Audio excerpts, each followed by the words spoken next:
Hello friends, മഴ മുമ്പിലേക്ക് എല്ലാവർക്കും സ്വാഗതം.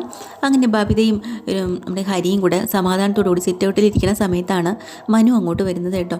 മനുവിനെ കാണുമ്പോൾ തന്നെ ബബിത ആകെ പേടിക്കുന്നുണ്ട്. അയ്യോ, ദേ മനുവേട്ടൻ വന്നു, ഇനിയിപ്പോൾ എന്ത് ചെയ്യും?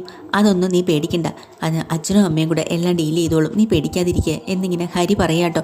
ബബിത അവിടെ നിന്ന് ഇറങ്ങി ഓടി അകത്ത് ചെല്ലാണ്. എന്നിട്ട് ആൻറ്റി ഇതേ മനോട്ടം വന്നു എന്നിങ്ങനെ പറയുമ്പോൾ കമലയും ചെറുതായിട്ടൊന്ന് ഞെട്ടുന്നുണ്ട്. എവിടെ? ഇതേ പുറത്ത് വന്നിട്ടുണ്ട്. അങ്ങനെ മനു കാറിൽ നിന്ന് ഇറങ്ങുമ്പോൾ ബബിത അകത്തേക്ക് കയറി പോകുന്നു, ഹരിയും അകത്തേക്ക് കയറി പോകുന്നു. എന്തോ പന്തികേടുണ്ടല്ലോ എന്ന് മനുവിന് തോന്നുന്നുണ്ട്. മനു പതിയെ അകത്തേക്ക് കയറി വരുവാണ്. അപ്പോൾ കമലയോട് ബബിത അകത്തു നിന്നുകൊണ്ട് പറയേണ്ടത്, കാറ് വരുന്നത് ഞാൻ കണ്ടു, ദേ ശിവേട്ട മനു വന്നു എന്നാണ് പറയണത്, അവനറിഞ്ഞാൽ പ്രശ്നമാക്കുമല്ലോ, അതൊക്കെ ഞാൻ അവനോട് പറഞ്ഞോളാം, നീ സമാധാനപ്പെട്ടിട്ട്. അപ്പോൾ അകത്തേക്ക് വന്ന മനു ചോദിക്കുന്നുണ്ട്, അച്ഛനമ്മ ഇവിടെയുണ്ടോ? എപ്പോഴാ എത്തിയേ? ഞാൻ അറിഞ്ഞില്ലല്ലോ. എന്തേ രണ്ടുപേരും വല്ലാണ്ട് നിൽക്കുന്നേ? എന്തൊരു കള്ളത്തരം പോലെ. ഒന്നുമില്ല. എന്നാലും മനുവിന് ചെറിയൊരു സംശയം. അകത്തേക്ക് കയറി കിച്ചണിലും അവിടെ ഇവിടേക്ക് അലീനെ തിരയുന്നുണ്ട് കേട്ടോ. അലീന എന്ന് വിളിക്കുന്നുണ്ട്, ഒരിടത്തും അലീനയില്ല. അപ്പോൾ ഇവരോട് ചോദിക്കുന്നുണ്ട്, അലീന എന്തേ? അപ്പോൾ ബബിത പറയണ, എനിക്കറിയില്ല. ശരി. അങ്ങനെ അലീനയുടെ റൂമിലേക്ക് പോയിട്ട് തട്ടുകയാണ്.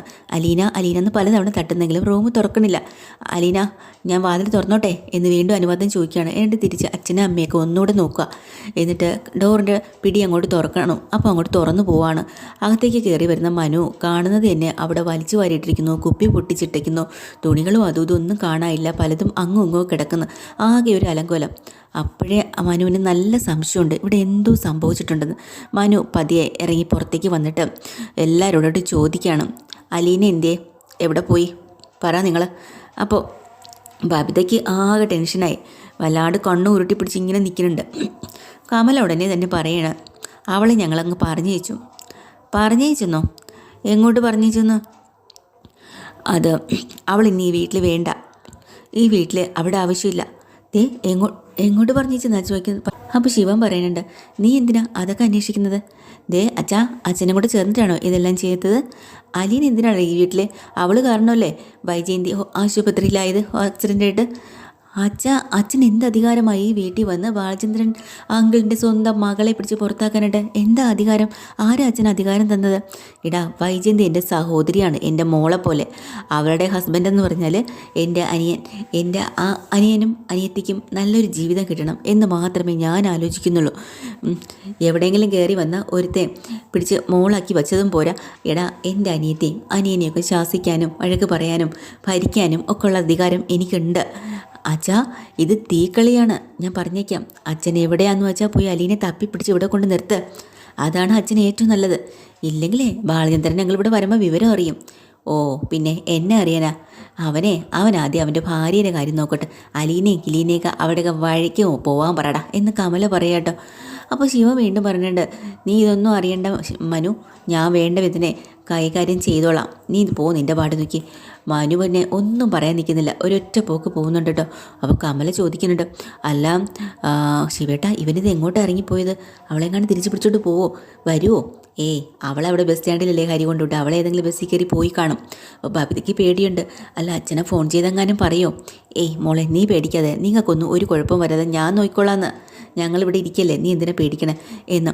അപ്പോൾ വീണ്ടും കമല പറയണ്ട, പോയി, ഇനി അവളെ ഇങ്ങോട്ട് തിരിച്ച് കയറ്റുന്ന പ്രശ്നമേ ഇല്ല. അത്രയ്ക്ക് അങ്ങ് ഉറപ്പ് കൊടുക്കുകയാണ് കേട്ടോ അങ്കിളും ആൻറ്റിയും കൂടെ. ബബിതയ്ക്ക് നല്ല പേടിയുണ്ട്. അങ്ങനെ അവിടെ നിന്ന് ഇറങ്ങിപ്പോയി അലീന ഒരു ഓട്ടോയിൽ കയറുകയാണ്. ഓട്ടോയിൽ ചെന്ന് ദേവമാതാ ഹോസ്പിറ്റലിൽ പോകണമെന്ന് പറയണമെന്നാൽ കയറിക്കോന്ന് അയാൾ പറയുക. അങ്ങനെ നേരെ ഹോസ്പിറ്റലിലേക്ക് കൊണ്ടുവിടുക കേട്ടോ. മനുവാണെങ്കിൽ അവിടെ നിന്ന് ഇറങ്ങിയിട്ട് എല്ലാ ബസ് സ്റ്റാൻഡ് പോലും കയറി ഇറങ്ങി നോക്കുകയാണ്, എവിടെയെങ്കിലും കാണുന്നുണ്ടോ, ഏതെങ്കിലും ബസ് സ്റ്റോപ്പിൽ നിൽപ്പുണ്ട്. പല ബസ് സ്റ്റോപ്പിൽ കയറി മനുവിന് കാണാനേ പറ്റുന്നില്ല. അങ്ങനെ മനു അവിടെ നിന്ന് നേരെ ഇനിയിപ്പോൾ എന്താ ചെയ്യുക, അങ്കിളിനോട് എങ്ങാനും പറയാമെന്ന് ആശുപത്രിയിലേക്ക് വരുന്നുണ്ട് കേട്ടോ. ഈ സമയത്ത് അലീന ആശുപത്രിയിലെത്തി എൻക്വയറിയിൽ വന്ന് അന്വേഷിക്കുന്നുണ്ട്. ഇന്നലെ രാത്രി ഇവിടെ ആക്സിഡൻ്റായിട്ട് എത്തിയ വൈജയന്തി എന്ന് പറയുന്ന ഒരു ലേഡിയെ കൊണ്ടുവന്നിരുന്നു, എവിടെയാണ് എന്താണെന്നൊക്കെ ചോദിക്കി നിൽക്കുകയാണ്. അപ്പോൾ അവരത് സെർച്ച് ചെയ്തുകൊണ്ട് നിൽക്കുന്ന സമയത്ത് ബാലചന്ദ്രൻ അവിടെ തന്നെ നിൽപ്പുണ്ടല്ലോ പുറത്തും. അലീനെ കാണാൻ കേട്ടോ. അയാളെ ഞെട്ടിത്തിരിഞ്ഞ് അലീന എന്ന് വിളിക്കുകയാണ്. അച്ഛൻ ഇവിടെ ഉണ്ടായിരുന്നോ? നീ എന്താടി ഇവിടെ എന്ന് അന്തം വിട്ട് ചോദിക്കുകയാണ്. അല്ല, കയ്യിൽ ബാഗും ഒക്കെ ഉണ്ട്. അപ്പോൾ അലീന പറഞ്ഞിട്ട്, അച്ഛനെ കാണാൻ വേണ്ടി വരുമോ? എന്തിന്? ഞാൻ പോവാന്ന് പറയാൻ വേണ്ടിയിട്ടാണ്. പിന്നെ എനിക്ക് മാഡത്തിനെ ഒന്ന് കാണണം. നീ എന്തൊക്കെയാണ് ഈ പറയുന്നത്? നിന്നെ ഞാൻ വീട് ഏൽപ്പിച്ചിട്ടല്ലേ ഇങ്ങോട്ട് പോകുന്നത്? അത് സാരമില്ല അച്ഛാ, ഇപ്പോൾ ആരെങ്കിലുമൊക്കെ സഹായത്തിന് വരുമല്ലോ. ആര് വരാൻ? ബന്ധുക്കളൊക്കെ ഇഷ്ടം പോലെ ഉണ്ടല്ലോ അച്ഛാ. ഞാനിനി ഒരു അധികം പറ്റാം. നീ അധികമാണോ ശിഷ്ടമാണോ എന്നൊക്കെ ഞാനല്ലേ തീരുമാനിക്കണത്. ഇത്രയൊക്കെ ഞാൻ കാരണമല്ലേ അച്ഛാ വരുത്തി വെച്ചത്. ഇപ്പോൾ മാഡത്തിൻ്റെ അവസ്ഥയും ഇങ്ങനെയായി. കുറച്ച് നാളത്തേക്കെങ്കിലും ഞാൻ ഒന്ന് മാറി നിന്നോട്ടെ അച്ഛാന്ന് ചോദിക്കണ്ട. ബാലചന്ദ്രന് പെട്ടെന്ന് എൻ്റെ മനസ്സങ്ങ് വല്ലാതായിട്ടോ. എന്നിട്ട് മാറി നിന്നിട്ട് ഒന്ന് നോക്കുന്നുണ്ട് അലീനെ മൊത്തത്തിൽ. എന്നിട്ട് അലീനോട് പറയണ്ട, നീ പോവാൻ തീരുമാനിച്ചിട്ടല്ലേ വന്നത്, നിനക്ക് പോകണമെന്ന് അത്ര നിർബന്ധമാണോ? ഞാൻ അല്പം ഒന്ന് മാറി നിന്നാൽ ഈ മുറുകി നിൽക്കുന്ന ആളുകളൊക്കെ ഒന്ന് മയപ്പെടുമല്ലോ. ഇവിടെ ഉള്ളത് ആരും എൻ്റെ ശത്രുക്കളല്ലല്ലോ അച്ഛാ, എല്ലാവരും എൻ്റെ ആൾക്കാരല്ലേ, എൻ്റെ സ്വന്തക്കാരല്ലേ. കുറേ പേർക്ക് അറിയാം ഞാൻ ആരാണെന്ന്, കുറേ പേർക്ക് അറിയില്ല ആരാണെന്ന്. ഇത്രയും വ്യത്യാസമേ ഉള്ളൂ.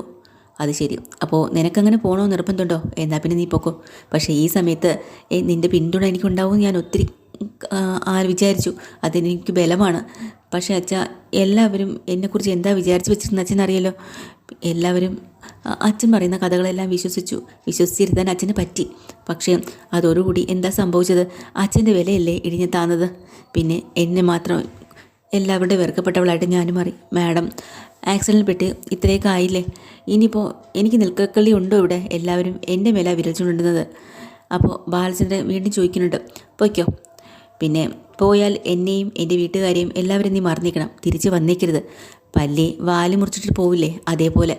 അച്ഛാ, എന്നെ കട്ട് ചെയ്ത് കളയാണോ? ഞാനല്ലല്ലോ കട്ട് ചെയ്യുന്നത്. ആപത്ത് വരുമ്പോൾ ഉപേക്ഷിക്കുന്ന കൂട്ടുകാരാണോ നല്ലത്? അവരൊക്കെ അവരവരുടെ സ്വന്തം നിലയിൽ അങ്ങ് രക്ഷപ്പെട്ടു പൊക്കോളും. ആ അവസ്ഥയായിപ്പോൾ എനിക്കും. നീ പൊക്കോ. അച്ഛാ, ഞാൻ എന്നെ രക്ഷിക്കാൻ വേണ്ടിയിട്ടല്ല അച്ഛാ പോകുന്നത്. ഞാൻ അച്ഛനെയും മാഡം എന്ന് വിളിക്കുന്ന എൻ്റെ അമ്മയും രക്ഷിക്കാൻ വേണ്ടി മാത്രമാണ്. നീ പോയാൽ അവൾ രക്ഷപ്പെടുമോ? ഞാൻ പോയി കഴിഞ്ഞാൽ അച്ഛൻ അമ്മയോട് സത്യം പറയണം. എന്നിട്ട് എന്ത് ചെയ്യണമെന്നാണ്? എനിക്കൊന്നും അറിയില്ല അച്ഛാ. എല്ലാവരും കൂടി ഇതിനിടയ്ക്കിട്ട് എന്നെ ഞെക്കിക്കൊല്ലല്ലേ, എനിക്കിനി വയ്യ.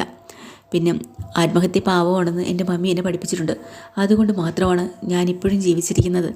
അലീന, ഞാൻ സമ്മതിച്ചല്ലോ, നീ പൊക്കോ, നീ വിഷമിക്കണ്ട, തിരിച്ചു വരരുത്. അതുമാത്രമേ എനിക്ക് പറയാനുള്ളൂ. അങ്ങനെ അലീന മനസ്സോടുകൂടി ബാലചന്ദ്രനോട് യാത്ര പറഞ്ഞിട്ട് പതിയെ അവിടുന്ന് ഇറങ്ങാമെന്ന് വിചാരിച്ചിരിക്കുകയാണ്. വീണ്ടും ബാലചന്ദ്രൻ പറയുന്നുണ്ട്, നെടുമ്പുരക്കൽ വീടുമായിട്ടുള്ള എല്ലാ ബന്ധങ്ങളും ഉപേക്ഷിച്ചിട്ട് വേണം നീ ഇവിടെ നിന്ന് ഇറങ്ങാനായിട്ട്. നിനക്ക് അച്ഛനോ അമ്മയോ കൂടപ്പിറപ്പുകളോ ആരുമില്ല. നീ മാത്രമാണ്. നീ അനാഥാലയത്തിന് വന്നവളല്ലേ. അപ്പോൾ തിരിച്ചു പോകുമ്പോഴും അനാഥാലയത്തിൽ തന്നെ പോയാൽ മതി. ഞാൻ എൻ്റെ അമ്മയൊന്ന് കണ്ടോട്ടെ. അമ്മയോ? നിൻ്റെ അമ്മ ഇവിടെ ഇല്ല. പിന്നെ ഇവിടെ ബാലചന്ദ്രൻ്റെ ഭാര്യ മാത്രമേ ഉള്ളൂ. അവൾക്ക് 3 മക്കൾ മാത്രമേ ഉള്ളൂ. നീ ആരുമല്ല അവളുടെ. നീ അനാഥാലയത്തിലല്ലേ വളർന്നത്. നീ അനാഥയായിട്ട് തന്നെ പോയാൽ മതി.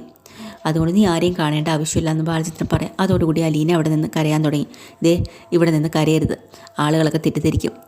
പോയിക്കോ, നീ പോവാൻ വന്നതല്ലേ, എല്ലാം കെട്ടിപ്പറക്കി വന്നിട്ടുണ്ടല്ലോ, നീ പോക്കോ. അങ്ങനെ അലീനയ്ക്ക് അവിടെ നിന്ന് പോവാതിരിക്കാൻ വയ്യ. പതിയെ ബാഗും ഒക്കെ എടുത്ത് അച്ഛനോട് യാത്ര പറഞ്ഞ് അവിടെ നിന്ന് ഇറങ്ങാം കേട്ടോ. പുറത്ത് റോഡിലേക്ക് എത്തുന്നതിന് മുന്നേ തന്നെ മനു ഹോസ്പിറ്റലിലേക്ക് എത്തിയിട്ടുണ്ട്. ആ കാറിൻ്റെ ഗ്ലാസ്സിൽ കൂടെ മനു കാണുവാണ് അലീന അങ്ങോട്ട് ഇറങ്ങി പോകുന്നത്. അലീനയല്ലേ അതെന്നും പറഞ്ഞുകൊണ്ട് നേരെ ഡോറ് തുറന്ന് അലീന എന്ന് വിളിക്കുക കേട്ടോ. മനുവേട്ടൻ്റെ ശബ്ദം കേൾക്കണതും അങ്ങനെ നിൽക്കുന്നുണ്ട്. അപ്പോൾ ഓടിച്ചു, നീ എങ്ങോട്ടാണ് പോയത്? നീ നേരെ ആശുപത്രിയിലേക്കാണ് വന്നത്. അവിടെ നിന്ന് വന്നിട്ട് അതെ, ഞാനാണെങ്കിൽ ഏതൊക്കെ ബസ് സ്റ്റാൻഡിലാണ് നോക്കിയെന്നറിയോ? അവിടെ ഇവിടെ എല്ലാം അവിടെ കയറി ടൗൺ ബസ് സ്റ്റാൻഡിലും കൊട്ടാരമറ്റത്തും എല്ലായിടത്തും പോയി അന്വേഷിച്ചു. എന്നിട്ടൊന്നും കണ്ടില്ല. നീ എന്നിട്ട് ഇങ്ങോട്ടാണ് വന്നത്? അല്ല, ഞാൻ അച്ഛനോട് പറഞ്ഞിട്ട് പോവാമെന്ന് കരുതി ഇങ്ങോട്ട് വന്നതാണ്. നീ വന്നിട്ട് ബാലേന്ദ്രൻ അങ്ങനെ കണ്ടോ? എന്നിട്ട് നീ എങ്ങോട്ട് പോവാ? ഞാൻ എറണാകുളത്തേക്ക് പോകാമെന്ന് വിചാരിക്കണു, രേവതി കുട്ടിയുടെ അടുത്തേക്ക്. എന്നിട്ട് അവിടെ നിന്ന് എന്തെങ്കിലും ഒരു ജോലി നോക്കാമെന്ന് വിചാരിച്ചു. ബാലചന്ദ്രൻ ഞങ്ങൾ സമ്മതിച്ചോ? പോകണമെന്ന് നിർബന്ധമാണെങ്കിൽ പൊക്കോളാൻ പറഞ്ഞു. അപ്പോൾ എന്നോട് നീ പറഞ്ഞോ? എന്നോട് ചോദിക്കണ്ടേ? മനുവട്ടൻ ഇവിടെ കാണുമല്ലോ, അപ്പോൾ ഇവിടെ വന്ന് യാത്ര പറയാമെന്ന് വിചാരിച്ചിട്ടാണ് ഇങ്ങോട്ട് വന്നത്. ഓ, അപ്പോൾ ഞാനിപ്പോൾ ഇവിടെ വന്നില്ലായിരുന്നെങ്കിൽ നീ എന്നെ കാണുമായിരുന്നോ? അങ്ങനെയാണെങ്കിൽ നീ യാത്ര പറയുമായിരുന്നോ? അത് മനുവേട്ട, എൻ്റെ കയ്യിൽ ഫോണൊന്നുമില്ല വിളിച്ച് പറയാനായിട്ട്. ഫോൺ എന്ത് ചെയ്തു? എവിടെ പോയി നിൻ്റെ ഫോൺ? അത് അവർ പിടിച്ചു പറിച്ചു. അവരെന്ന് വെച്ചാൽ ആര്? എൻ്റെ കൂടപ്പിറപ്പുകൾ. അല്ലാതെ ആര്? അപ്പോൾ ബാലചന്ദ്രൻ ഞങ്ങൾ നിന്നെ പോകാൻ അനുവദിച്ചു എന്നല്ലേ നീ പറഞ്ഞത്? ഞാൻ നിർബന്ധിച്ചിട്ടാണ്. പോയിട്ട് എന്താ, എന്ന് വരും? ഇനി തിരിച്ചു വരവില്ല മനുവേട്ട. അതെന്താ അങ്ങനെ? അച്ഛൻ അങ്ങനെയാണ് പറഞ്ഞത്. പോവുകയാണെങ്കിൽ ബന്ധം മുറിച്ചിട്ട് പൊക്കോളാൻ, തിരിച്ചിങ്ങോട്ട് വരരുതെന്ന് പറഞ്ഞിട്ടുണ്ട്. ഓ, നീ അപ്പോൾ അതങ്ങ് സമ്മതിച്ചു കൊടുത്തു അല്ലേ? ഒരൊറ്റ അടി ഞാൻ വെച്ച് നല്ലോണ്ടല്ലോ എന്നും പറഞ്ഞൊരു അടിക്കാൻ അങ്ങോട്ട് പോകുന്നുണ്ടോ? കളിക്കുന്നോടി നീ? ഇതാണോ ബാലചന്ദ്രൻ ഞങ്ങൾ നിനക്ക് തന്ന സമ്മതം? നീ വെറുതെ ഇങ്ങനെ മണ്ടനാക്കല്ലേ. അനുവാദം കിട്ടി പോലും അച്ഛൻ്റെ. എനിക്ക് മനസ്സിലായി എന്തുകൊണ്ടാണ് അച്ഛനത് സമ്മതിച്ചതെന്ന്. നീ പോണെന്ന് പറഞ്ഞ് അങ്കിളിന് ഇഷ്ടമായില്ല, അതുകൊണ്ടാണ്. എല്ലാവരും വെറുപ്പോടെ പെരുമാറുമ്പോൾ ഞാൻ പോകുന്നല്ലാതെ പിന്നെ ഞാൻ എന്താ ചെയ്യേണ്ട മനുവേട്ട? എടി നിന്നെ അവരെല്ലാവരും കൂടെ പിടിച്ച് വലിച്ച് കാറി കയറ്റി ബസ് സ്റ്റാൻഡിൽ കൊണ്ടുവിട്ട കാര്യം നീ പറഞ്ഞോ ബാലചന്ദ്രൻ അങ്കിളിനോട്? അതല്ലേ പറയേണ്ടിയിരുന്നത്? അല്ല, അത് ഞാൻ പറഞ്ഞില്ല. എന്തുകൊണ്ടാണ് പറയാത്തത്? പറഞ്ഞു കഴിഞ്ഞാൽ അച്ഛന് ദേഷ്യം വരും, വീട്ടിൽ ചെന്ന് വഴക്കുണ്ടാകും, വീണ്ടും ഞാൻ കാരണം വലിയ പ്രശ്നങ്ങളുണ്ടാവില്ലേ? എടി, നടന്ന സംഭവങ്ങളൊന്നും പറയാതെന്നും പറഞ്ഞുകൊണ്ട് ആ ചെവിയിൽ ഒരു കിഴക്കങ്ങോട്ട് പറഞ്ഞ് വെച്ചു കൊടുക്കുന്നുണ്ട് കേട്ടോ മനു. എന്നിട്ട് പറയാം, നടന്നതൊന്നും പറയാതെ മനസ്സിലെല്ലാം മറച്ചു വെച്ചിട്ട് ബാലചന്ദ്രൻ്റെ അങ്കിളുടെ അടുത്ത് പോയി നിർബന്ധം പിടിച്ചിട്ട് പ്രതികൂലമായിട്ടുള്ളൊരു സമ്മതവും വാങ്ങിച്ച് സൂത്രത്തിൽ എസ്കേപ്പ് ആവാൻ വേണ്ടി നോക്കുന്നു അല്ലേ? ആ വെള്ളത്തിൽ അത്ര നല്ലതല്ല എന്ന് പറഞ്ഞ് ചെവി അങ്ങോട്ട് കിഴക്കുവാണ് കേട്ടോ. എന്നും അതും കൂടെ കിട്ടിയപ്പോൾ ഭയങ്കരമായിട്ട് സങ്കടം പൊട്ടിപ്പോയി കേട്ടോ അലീനയ്ക്ക്. എന്നിട്ട് പറയണം, നീ ഒരു കാര്യം ചെയ്യ്, ഇവിടെ നിന്ന് നീ കരഞ്ഞോണ്ട് നിൽക്ക്, ഞാൻ ബാലചന്ദ്രൻ്റെ അങ്കിളുടെ അടുത്ത് പോയി കാര്യങ്ങൾ പറയട്ടെ, തിരിച്ച് വരുന്നതുവരെ ഇവിടെ നിന്നോളാം, എങ്ങും പോകരുത്, നിൽക്കുമല്ലോ അല്ലേ? ആ നിൽക്കാം. എന്നിട്ട് മനു അങ്ങോട്ട് പോയിട്ട് തിരിഞ്ഞു നോക്കുമ്പോൾ അലീന കരയുക. അപ്പം മനുവിന് ചെറിയ വിഷമം വരുന്നുണ്ട് കേട്ടോ. അങ്ങനെ തിരിച്ച് വന്നിട്ട് ആ തലയിലും ദേഹത്തൊക്കെ ഒന്ന് തടവിയിട്ട് പറയണം, പോട്ടെ സാരമില്ല കേട്ടോ, വിഷമിക്കണ്ട, നല്ല കുട്ടിയായിട്ട് നിൽക്കുക, കരയണ്ട, ഞാൻ പോയിട്ട് വരട്ടെ. നിൽക്കുമല്ലോ അല്ലേ? ആ നിൽക്കാം.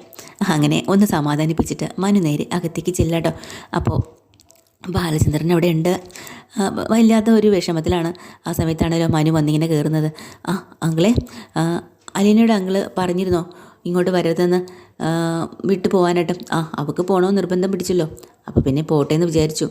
എനിക്കങ്ങ് ദേഷ്യം വന്നു, ഞാനങ്ങനെ പറഞ്ഞു. അയ്യോ, സന്തോഷമുള്ള കാര്യങ്ങളൊന്നും അല്ലല്ലോ ഇപ്പം നടക്കുന്നത്. അല്ല ആലീനെ ഞാൻ വീട്ടിൽ നിൽക്കുന്ന എന്തിനാ, വീട്ടിൽ നിർത്തിയിരിക്കുന്ന എന്തിനാണെന്നറിയോ? എനിക്കെന്തെങ്കിലും ലാഭം ഉണ്ടാക്കാൻ വേണ്ടിയിട്ടല്ലടാ, എനിക്കൊരു മനസ്സമാധാനത്തിനാണ്. എൻ്റെ മനസ്സിലുള്ളത് ഒന്ന് ഷെയർ ചെയ്യാനും ആശ്വാസവാക്ക് പറയാനും എൻ്റെ വേദന മനസ്സിലാക്കാനും പറ്റിയൊരാളെ എനിക്ക് വേണം. അതിന് അവളല്ലേ പറ്റുള്ളൂ, അതുകൊണ്ടാണ്. അത് ശരിയാണ് ഞങ്ങൾ പറയുന്നത്, എല്ലാവർക്കും വേണം അങ്ങനെ ഒരു പിന്തുണ, അങ്ങനെ ഒരു സപ്പോർട്ട് വേണമെന്നുള്ളത് കൊണ്ടല്ലേ ഞാൻ അവളുടെ കൂടെ നിൽക്കുന്നത്. അവൾ എൻ്റെ ആരെങ്കിലും ആണോ? ഞാൻ സ്നേഹിക്കേണ്ടവളാണോ? പറ. ഞാൻ അലിവോടും കനിവോടും കൂടി അവളോട് പെരുമാറേണ്ട ആവശ്യമുണ്ടോ? ഇല്ല. എന്നിട്ട് ഞാൻ അവളെ ഗാഡി ചെയ്ത് നിർത്തിയിരിക്കുന്നില്ലേ? എന്തിനാണ്?